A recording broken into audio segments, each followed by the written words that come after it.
Labadiena! Today we are making boxes, but not exactly these. We are making a couple of prototypes which led to making these. The client reached out to me asking if I would be able to make a few neat looking wooden boxes for him. And since we haven't really decided on the exact design of the box, I said I will make a few prototypes, and you will choose whichever feature you like in whichever box.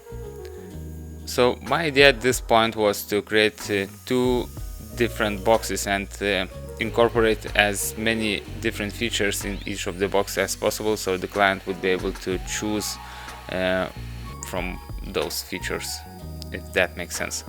And also I decided to create those boxes completely different in appearance, which meant that not only the materials will be different, I mean both of these will be wooden, but the species of the wood will be completely different. Plus I decided to make one box a bit more subtle and the other one with a lot more contrast in between the wood species.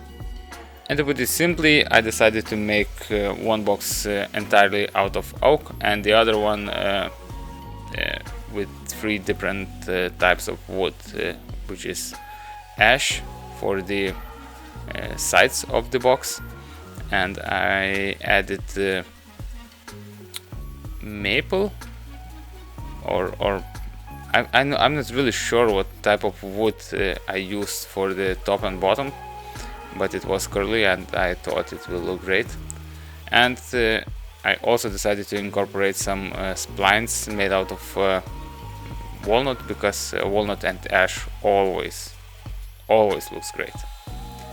I really hope that everything is clear so far. The only thing I would like to clarify is that the lid for this oak box is already kind of fabricated. As you can see, it has some lovely grooves in it.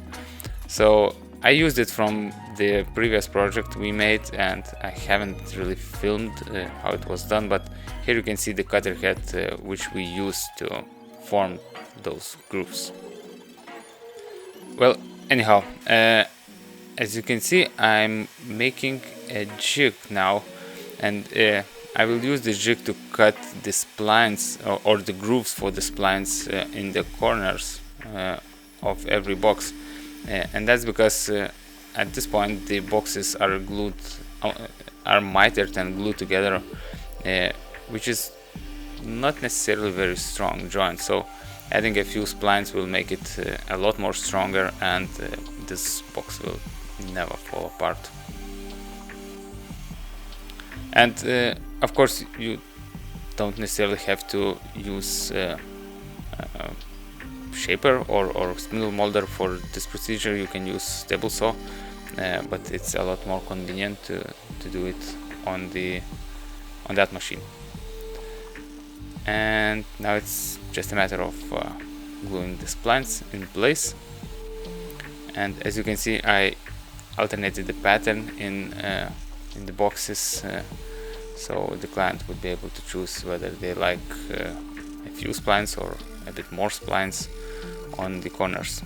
Like I mentioned at the beginning, I wanted to create as many of the possible choices for the client as possible.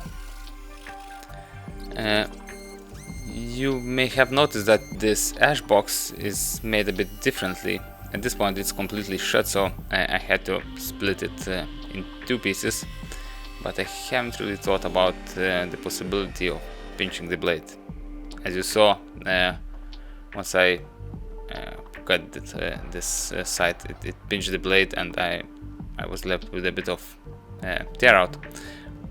I guess what I should have done is leave a bit of material uncut and finish it up with a handsaw.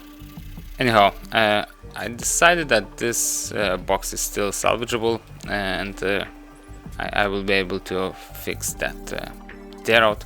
So first of all, I flattened the sides so both of the sides would meet neatly, and then I had to build up some of the material which was lost due to the pinch. And the ugly part was that it was a corner, so I had to create a miter and basically mesh the grain as best as I could. And obviously these two pieces will not work as they are now, so I decided to add a few strips of walnut into the inside of the box, so these pieces would line up nicely. The only thing I would do differently, I guess, I would add like a half of that walnut strip in the upper side of the box, so I wouldn't have to slide the lid all the way, and it would pop up a bit more easily. I hope I explained it clearly enough. Well, anyhow, so that white box was finished, and now I had to add the final detail to the oak box, which was a piece of leather to work as a handle for the lid. And that was about it. All was left to do is apply some oil and hand it to the client. I guess I will leave you here, so sincerely thank you for being with me, and I really hope to see you soon. Bye bye!